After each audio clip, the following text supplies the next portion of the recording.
नमस्कार मित्रांनो, मी पवन नागरगोजे। आज आपण बोलणार आहोत एका अशा विषयावर जो प्रत्येक भारतीय घरात कुठेतरी लपलेला असतो, ते म्हणजे सोनं आणि त्यावर घेतल्या जाणाऱ्या गोल्ड लोनबद्दल। मित्रांनो, सध्या सोन्याचा भाव अगदी गगनाला भिडलाय। एक तोळा सोनं 1,28,000 रुपयांच्या पुढे गेलंय। दर 2-3 दिवसांनी बातम्या येतात सोन्याने नवा उच्चांक गाठला।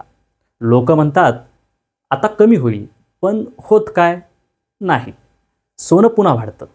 साधारण 1.5 वर्षांपूर्वी सोन्याचा भाव 65,000च्या आसपास होता, पण त्यानंतर सोनं कधीच मागे वळून पाहिलं नाही। आता बघा, लग्न सराई सुरू आहे आणि त्याच वेळी सोनं वाढतंय। अशा वेळी लोक काय करतात, आपलं सोनं बँकेत गहाण ठेवून गोल्ड लोन घेतात। पण इथेच येतो सगळ्यात मोठा बदल। रिझर्व्ह बँकेने RBI तुमची गोल्ड लोन संदर्भात काही नवे नियम जाहीर केले आहेत, जे 1 एप्रिल 2026 पासून लागू होणार आहेत। आधी समजून घेऊया गोल्ड लोन म्हणजे नक्की काय। गोल्ड लोन म्हणजे काय, तर तुमच्याकडे सोनं आहे पण पैशांची गरज आहे, सोनं विकायचं नाहीये, तर ते सोनं बँकेत तारण ठेवायचं आणि त्यावर बँक तुम्हाला कर्ज देते। यावरच व्याजदर इतर कर्जापेक्षा थोडं कमी असतं, कारण बँकेकडे तुमचं सोनं सुरक्षित असतं। जर तुम्ही कर्ज फेडू शकला नाही तर बँक ते सोनं विकून आपले पैसे परत घेते। आता पाहूया रिझर्व्ह बँकेने गोल्ड लोनसाठी केलेले 4 मोठे बदल। बदल क्रमांक 1, आता सोनं खरेदीसाठी कर्ज घेता येणार नाही। पूर्वी लोक काय करायचे, बँकेकडून कर्ज घेतलं आणि त्याच पैशांनी सोनं खरेदी केलं। सोन्याचा भाव वाढला की फायदा, पण आता RBIने यावर बंदी घातली आहे। आता बँक कोणालाही सोनं, चांदी, दागिने किंवा नाणी खरेदी करण्यासाठी कर्ज देऊ शकणार नाही। बदल क्रमांक 2, मॅन्युफॅक्चरर्स नाही आता गोल्ड लोन घेता येईल। आधी फक्त ज्वेलर्स आणि एक्सपोर्टर्सना सोनं तारण ठेवून लोन घेता येत होतं, पण आता सोनं वापरून दागिने बनवणाऱ्या मॅन्युफॅक्चरर्सनाही हे कर्ज घेता येणार। यामुळे छोट्या ज्वेलरी उद्योगांना मोठा फायदा होईल। बदल क्रमांक 3, लहान सहकारी बँकांनाही परवानगी। आता Tier 3 आणि Tier 4 शहरांमधल्या छोट्या सहकारी बँकांनाही गोल्ड लोन देण्याची परवानगी मिळाली आहे। याचा फायदा थेट ग्रामीण आणि छोट्या शहरांमधल्या लोकांना होणार आहे। आता बदल क्रमांक 4, LTV लोन टू व्हॅल्यू नियम बदलले। हा सगळ्यात महत्त्वाचा बदल आहे।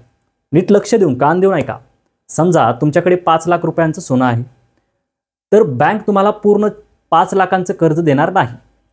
नवीन नियमानुसार ₹2.5 लाखापर्यंत सोनं असेल तर 85% किमतीचं कर्ज, ₹2.5 लाख ते 5 लाख सोनं 80% किमतीचं कर्ज, ₹5 लाखांपेक्षा जास्त सोनं 75% किमतीचं कर्ज। उदाहरणार्थ, जर तुमच्याकडे ₹1 लाखांचं सोनं असेल तर तुम्हाला 85,000 रुपयेपर्यंत गोल्ड लोन मिळेल। म्हणजे छोटं कर्ज घेणाऱ्यांना जास्त फायदा आणि मोठं कर्ज घेणाऱ्यांना थोडं कमी। सोन्याची किंमत ठरणार कशी, तुमचं सोनं बँक किती किमतीचं समजणार, RBIने हेही ठरवलंय। बँक 2 गोष्टींपैकी कमी किंमत घेणार, मागच्या दिवसाची मार्केट किंमत किंवा गेल्या 30 दिवसांची सरासरी किंमत। तुम्ही यातील कोणती घ्यायची हे ठरवू शकता, कारण हे तुमच्यावर डिपेंड आहे।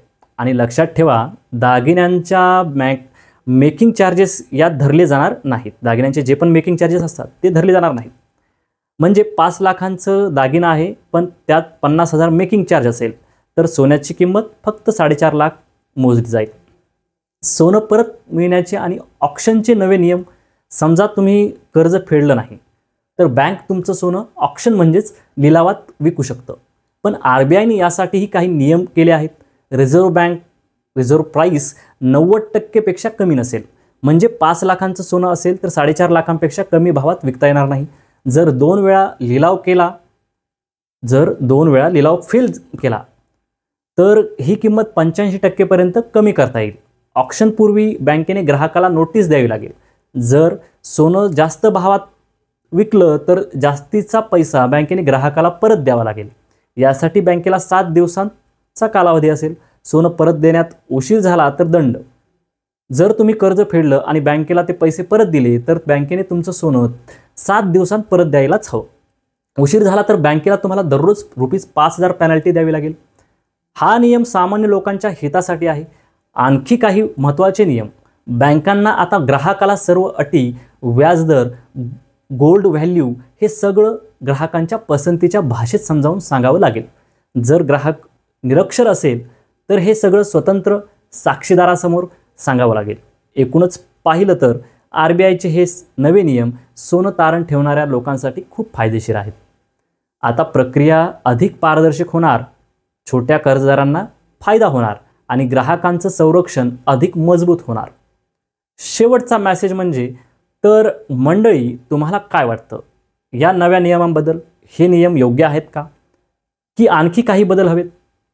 तुमचं मत आम्हाला कमेंटमध्ये नक्की सांगा. आणि जर ही माहिती उपयुक्त असेल तर व्हिडिओला लाईक, शेअर आणि सबस्क्राईब करायला विसरू नका. जय हिंद, जय महाराष्ट्र.